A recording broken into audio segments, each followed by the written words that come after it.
We're going to talk about some vaginal yeast infection remedies for you. If you want to skip this video and go straight to the website for more specific details, go ahead and click on the live link at the right in the description box. That'll take you to www.defeatyeast.com. Moving on though to talk about those remedies. There's some simple steps for relief that you can do.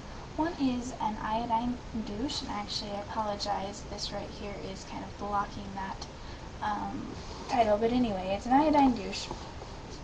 It can be used topically or it can be used as a douche. You can get the over-the-counter betadine in the pharmacy. Any pharmacy usually will carry it. It can be effective for a range of infections, but for candida or yeast it's really good. Simply dilute it so that it's 1 part iodine in 100 parts water and apply twice daily on the infected areas. Genetian violet's another great thing to do. It's powerful against external candida infections. Just soak a tampon in it and insert and leave in for several hours.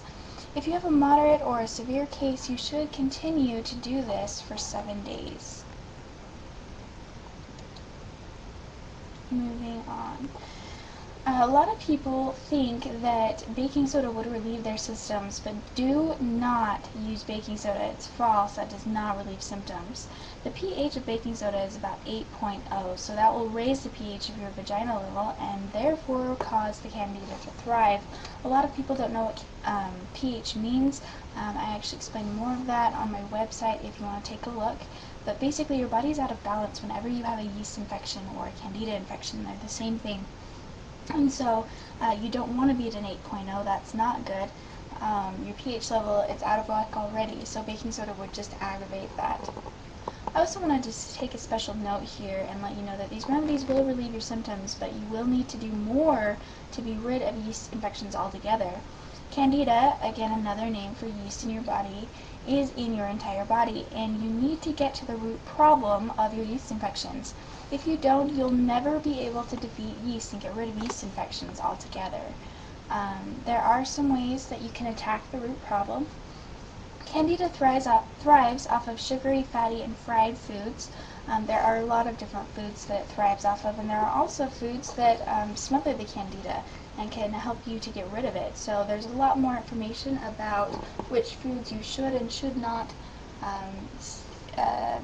intake, I guess you could say. There can be certain factors in your lifestyle, such as too much chlorine, or there's actually quite a few factors to consider that you can tweak moderately, and that will help you with your yeast infection.